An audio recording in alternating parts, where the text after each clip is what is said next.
question. You all know how many stars are in the European flag, don't you? 12. Why 12? Why not 27 and from July onwards 28? Anybody knows? Okay. This flag is inspired by the flag of the Council of Europe, the same flag, and it is inspired by the image of Mary in the Apocalypse. Those are the 12 stars of the apostles, the 12 stars of the tribes. So, and that's something that already indicates this is the flag of the European Union. It tells us already it's a spiritual, cultural heritage that's behind it, but nobody knows. And the European Union won't tell you. Oh no, they don't, because they don't like it. But it was a Jew who designed already before the Second World War, or yeah, even before that, he designed this flag, and he thought, okay, if I come out of this concentration camp and things like that, he became a Catholic. He designed this flag, and it got chosen by the Council of Europe. So it's quite amazing. Yeah. Now I'm going to stand here because here is the rest of the. Yeah. Okay. Yeah. Thank you very much. Yeah. Well, this is Robert Schuman. Just to give another image. No, I'm already.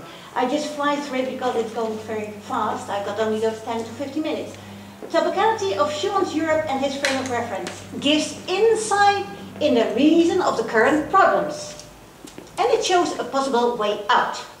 So, this kind of problem, what we're facing now, if there's time, perhaps this afternoon we can talk more about it, but I will also speak about this Europe problem, if you want.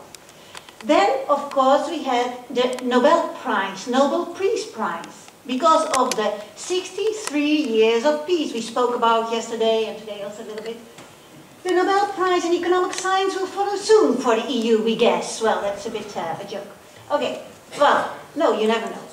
And there we have got Merkel and Hollande. So, and now friends. Robert Schuman, the man who caused the first peaceful revolution in Europe. First peaceful revolution in Europe. There never has been someone who started something like this. The European Union is a unique project. There is nothing like the European Union in this world. The supranationality is something completely original.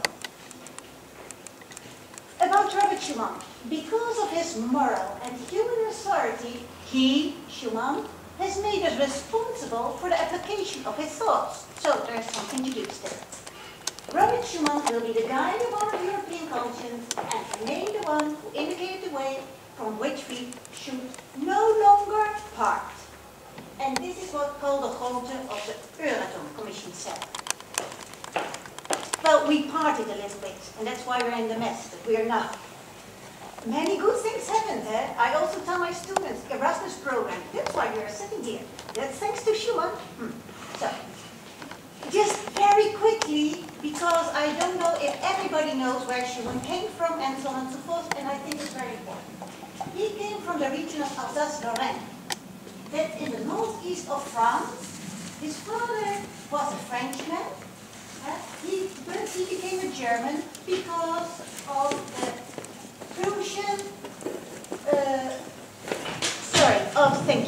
the Prussian-German War in 1870-71. Then Alsace-Lorraine became German, became part of Germany. So he changed nationality from French to German. So Schuman was born as a German. He was born in Luxembourg, but okay. Then after the First World War, Alsace-Lorraine returned to France. So he changed nationality, he became from German French. Quite interesting, that he himself experienced also this change in nationality. And he lived in Luxembourg, where those three cultures, Luxembourg culture, Germany culture, the culture of Germany, the culture of French, came all together like a mini European Union, you could say, in a certain sense. Schuman became the representative in the French government of this region when it became part of France. He, as a teenager already, he really wanted peace on the European continent because there hadn't been peace since the Treaty of Verdun, as I told you yesterday. So that's already since 843, more than 1,000 years, war between what's now called Germany, Habsburg Empire, and so on and so forth, and France. And always because of Alsace-Lorraine, because of the coal and steel, because it's important for the weapon industry to fight wars. So he thought we have to find something that war will be impossible. He started this policy of reconciliation. I'm flying through the whole history now. Already as a young lad, when he was studying in Germany. He got his doctorate in Strasbourg, that's now France, but okay, it was then Germany. In law, he became a lawyer, a great lawyer. Everybody applauded him, both the rich and the poor, in Metz. Then he became a politician because people wanted him to become a politician, to be the representative. He himself didn't want to become a politician, but he wanted to respond to God's wish. He wanted to be a faithful instrument in the hands of God. Well, this is, okay, deal with this. And he was, at that time he was even thinking about becoming a priest, but a friend of his convinced him, well, to become a priest is a vocation, so it's not a matter of I like it or I don't like it, it's a vocation, or you don't have it or you have it. Have it or you don't have it. But this friend, Henry Eschbach, he told him, you know, the saints of the future will be saints in suits. So you really have to become this politician. We need you now. That's how he became the representative in the French government. Unfortunately, because if not, we never ever would have had the European Union. He was a very good believer. Well, he was a convinced Catholic. He knew the Summa Theologica of Thomas Aquinas by heart. And, okay, so as a convinced Catholic, he was also a convinced politician. He tried to do everything well. He became, because of course they acknowledged all his knowledge and that he was a man on whom you could build, could trust. He became a Minister of Finance, solved the whole crisis of France. The crisis we are experiencing now is peanuts in comparison with the crisis after the Second World War that France was experiencing, and other countries, of course, also after the Second World War. He solved it with his l'inventaire Schuman. All the finances had to become transparent. Students had to learn about it during, well, more than 20 years. It was something very exceptional. Then he became Prime Minister, and he became Minister of Foreign Affairs. During his ministry,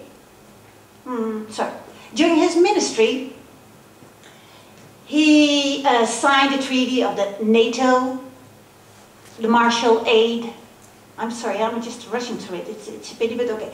At the Council of Europe with the human rights, the Treaty of the Human Rights. And of course the Schuman Declaration.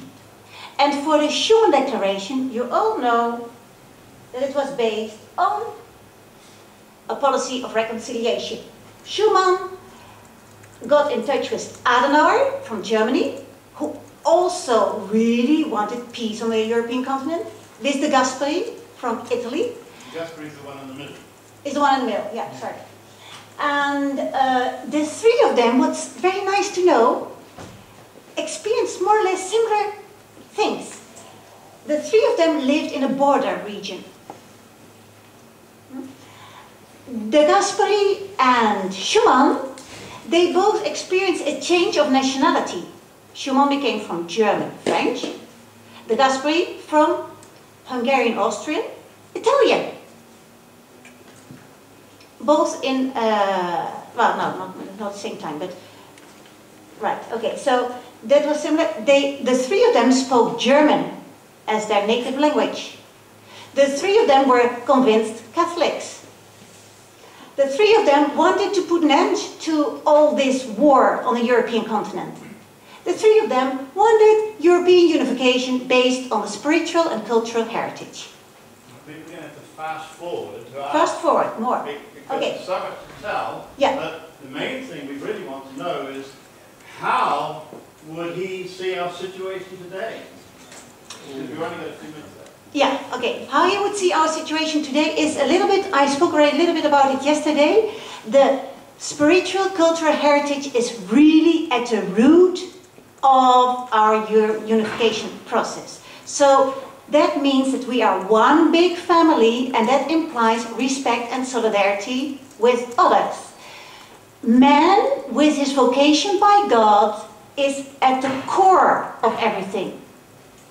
In order to get to this situation and to cleanse all the institutions and policies and so on and so forth and finances with this, from this perspective, it is important to focus, I spoke with several of you about this thing of the virtues. We ourselves have to be the first ones in really living the virtues. Patience. Let ourselves be patient with each other, with ourselves. Very important. Be patient with ourselves. Be patient with others. Be humble. Know that we ourselves, we just heard it also, we are not capable of anything, but with God we can do everything. That's also not to forget. So, that's a way to sanctity in the middle of the world. Living all the virtues and knowing that God is the one giving us the strength to live all those virtues, through which we have an integrity of life. If the EU officials also live more like this, do their examination of conscience that we yesterday heard about, how they are living, if they are living and making ethical decisions, that we ourselves first. Their policies, look at the things that they've done. Perhaps this was a bit too fast and so on and so forth. Because what Schuman would think of the situation now, sorry Jeff, is that the integration is going too fast. It's going too fast, and that's why we are in those problems. The economies should have been integrated before introducing the euro. Now only agriculture is integrated in European policy. We started with this coin before all the other aspects were integrated. That has got a lot of consequences because, of course, we think we are richer than we really are, and we start behaving differently, and we think we are more prosperous than we are, and so on and so forth, and we become more and more individualistic, we become more superficial, because we don't need God so much, it seems. We need Him more than ever, but okay, we think we don't need Him so much, because we have got everything. Now we are in crisis, so now perhaps it might be a very good moment to be shaken up, and to think, hey, there must be something else in life than just, the material prosperity. So that's the euro crisis. Then other things that we also hear from, for example, the Cameron speech. I don't know if I have to speak about those things. I can speak about many. You have talked about in your dissertation, yes, gone too fast, lack of transparency, and lack of respect of the democratic legitimacy that's needed. Yeah. And if you could just, in closing, highlight those points where like in your dissertation, you say, this is what we've done wrong. Yeah. Well, okay. Well, what we have done wrong is that we have gone too fast. That's the method is based by baby steps. If not, the human psyche cannot digest it. And man is at the center, so we should take man into account. Then economics is a means towards political integration at the service of man, and not the goal, because that's what we think now many times, that the whole European Union is about economics. That's not true, it's about man. But we think now, these days, that it's about economics. That's the wrong thing to do. And then the democracy, okay, I spoke about democracy because it's really a Christian concept, democracy. But democracy should be healthy. I mean, with man at the center again. And now we have got a kind of tyranny of the democracy. The majority decides what should happen. Well, so Christianity is no longer very fashionable, and it has got certain statements that we don't like, so better that they keep quiet, more and more and more. That's what we see now these days because of democracy, so that's also not the way Schuman would like it to see. Yes, this quote here, the identity of a new Europe cannot and must not remain a technical and economic enterprise. It needs a soul. This is what he stressed. And then, here I got the European soul. The European spirit signifies being conscious of belonging to a culture family and to have a willingness to serve that community in a spirit of total mutuality without any hidden motives of hegemony or the self-exploitation of others. Just continues tomorrow. The 19th century saw feudal ideas being opposed and, with the rise of the national spirit, nationalities asserting themselves. Our century that has witnessed the catastrophes resulting in the unending clash of nationalities and nationalisms must attempt and succeed in reconciling nations in a supranational association. Last one. This would safeguard the diversities and aspirations of each nation while coordinating them in the same manner as the regions are coordinated within the unity of the nation. So only in those fields we have to work together that are really of common interest, and not in other fields that are not necessarily of common interest. Now I warned us all that we'd be very frustrated because you can hear how much Margriet's got to share about this is very, and very how passionate she is on it. Yeah, this is very sad. Well, okay, there you go. Baby steps. I still have got, so the Human Declaration, and so then include a leap in the unknown. In the unknown, because he also did not know what was going to happen. For him, it was also a big enterprise. So here we don't speak about this. No. This is the very final one. I end with this one because I think it's essential for the European project and for each of us. Because it says, really, I mentioned it yesterday already a little bit, but it's so beautiful. He wanted to pull up every man. Pull up. We have to aim high, higher than we think we are. I know we are broken and we are nothing, but, aim high because we can do a lot. When we feel impatient, we can become patient. We are all instruments, however imperfect, of a providence who uses them to accomplish grand designs which surpass us. Humanly speaking, Schuman never ever thought he was capable of starting a European unification. This certainty obliges us to a great deal of modesty, but also confers on us a serenity that our own personal experiences would not justify if we consider them from a purely human point of view. So, we ourselves are nothing, but we can do a lot. Now. Well, thank you very much, Margriet. We really wanted to get